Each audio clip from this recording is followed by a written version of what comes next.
అందరికీ నమస్కారం. సాధారణంగా ప్రతి నెల అమావాస్య వస్తుంది.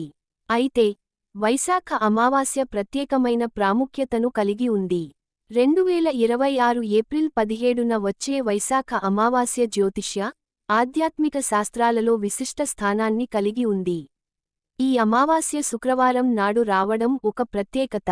శుక్రవారం శుక్రగ్రహానికి, లక్ష్మీదేవికి ప్రీతికరమైన రోజు కాగా, అమావాస్య నాడు పితృదేవతలు భూమికి దగ్గరగా ఉంటారని నమ్మకం. పితృదేవతల ఆశీస్సులు, లక్ష్మీదేవి అనుగ్రహం ఒకేసారి లభించడం వల్ల ఆర్థిక ఇబ్బందులు తొలగి ఐశ్వర్యం సిద్ధిస్తుందని ఈ పవిత్ర దినం సూచిస్తుంది.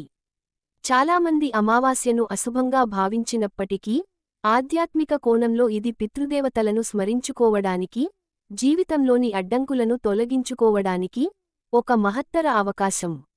ఏప్రిల్ 17 అమావాస్య చైత్రమాసం ముగింపును, వైశాఖ మాసం ప్రారంభాన్ని సూచిస్తుంది.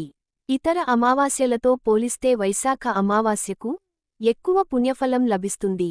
పితృదేవతలకు తర్పణాలు, నైవేద్యాలు సమర్పించడానికి ఈ రోజు అత్యంత అనుకూలమైనది. సత్తువ దానం చేయడం అత్యంత శుభప్రదంగా భావిస్తారు. కాబట్టి దీనిని సతువాయి అమావాస్య అని కూడా పిలుస్తారు. ముందుగా అందరూ ఈ వీడియోకి లైక్ చేసి మన ఛానల్ని సపోర్ట్ చేయండి. అలానే జై శ్రీరామ్ అని కామెంట్ చేయండి.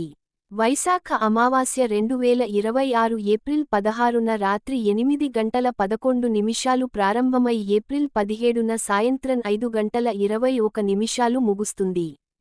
సూర్యోదయం ఆధారంగా లెక్కించే ఉదయ తిథి ప్రకారం ఏప్రిల్ 17న అమావాస్యను పాటిస్తారు. ఆర్థిక ఇబ్బందులకు పితృదోషం ఒక ప్రధాన కారణం.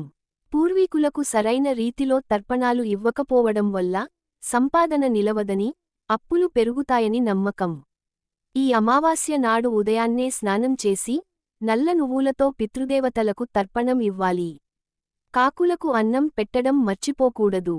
ఎందుకంటే కాకులు పితృదేవతల స్వరూపాలుగా భావిస్తారు. కాకి అన్నం ముట్టుకుంటే పితృదేవతలు ప్రసన్నులయ్యారని అర్థం. అప్పుల బాధలలో కూరుకుపోయిన వారు ఏప్రిల్ 17 అమావాస్య నాడు ఈ క్రింది పరిహారాలను పాటించడం ద్వారా శుభ ఫలితాలు పొందవచ్చని పండితులు పేర్కొంటున్నారు. ఈ రోజు ఉదయం లేదా సాయంత్రం లక్ష్మీనరసింహస్వామి ముందు దీపం వెలిగించి రుణవిమోచన నరసింహ స్తోత్రం పఠించాలి. నరసింహస్వామి రుణ బాధల నుండి విముక్తి ప్రసాదిస్తాడు. నువ్వుల నూనె దీపాలు అమావాస్య సాయంత్రం మీ ఇంటి గుమ్మం వద్ద రెండు వైపులా నువ్వుల నూనెతో దీపాలు వెలిగించాలి. ఇది ప్రతికూల శక్తిని నివారిస్తుంది, లక్ష్మీదేవికి ఆహ్వానం పలుకుతుంది. ఈ రోజున ఒక గాజు గ్లాసులో నీరు తీసుకుని కొద్దిగా కళ్ళుప్పు వేసి ఇంటి నైరుతి మూలలో ఉంచాలి. మరుసటి రోజు ఆ నీటిని బయటకు పారబోయాలి. ఉప్పుకు నకారాత్మక శక్తిని పీల్చుకునే గుణం ఉంది, ఇది వాస్తు దోషాలను తగ్గిస్తుంది. ఈ రోజు సాయంత్రం రావి చెట్టు కింద ఆవు నెయ్యితో దీపం వెలిగించి 7 ప్రదక్షిణలు చేయాలి. రావి చెట్టులో త్రిమూర్తులు కొలువై ఉంటారని నమ్మకం. ఈ పూజ ఆర్థిక ఇబ్బందులను తొలగించి కొత్త ఆదాయ మార్గాలను చూపుతుంది. ఏప్రిల్ 17 శుక్రవారం కాబట్టి పూజించి కనకధార స్తోత్రం లేదా శ్రీ సూక్తం పఠించాలి. పూజలో కొన్ని గోమతి చక్రాలను ఉంచి పూజ తర్వాత వాటిని ధనం ఉంచే బీరువాలో పెట్టుకోవడం ధనాన్ని ఆకర్షించే తంత్రంగా చెప్పబడింది. ఈ రోజు సూర్యోదయానికి ముందే స్నానం చేయడం వల్ల శరీరంలో సానుకూల శక్తి పెరుగుతుంది. పేదలకు పండ్లు, పాత వస్త్రాలు లేదా అన్నదానం చేయడం వల్ల గ్రహ దోషాలు తొలగిపోతాయి. మాంసాహారం, మద్యం సేవించడం పితృదేవతల ఆగ్రహానికి కారణం కావచ్చు. కాబట్టి వాటిని నివారించాలి.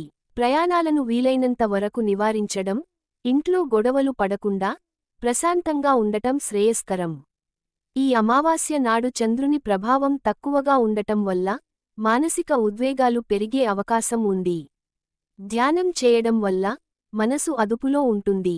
ఆర్థిక ప్రణాళికను సరిదిద్దుకోవడానికి ఇది మంచి సమయం. ఈ రోజున చేసే ఏ చిన్న మంచి పనైనా రెట్టింపు ఫలితాన్ని ఇస్తుందని నమ్మకం. భక్తితో పితృదేవతలను, శక్తితో లక్ష్మీదేవిని ఆరాధించి రుణ బాధల నుండి విముక్తి పొందవచ్చు.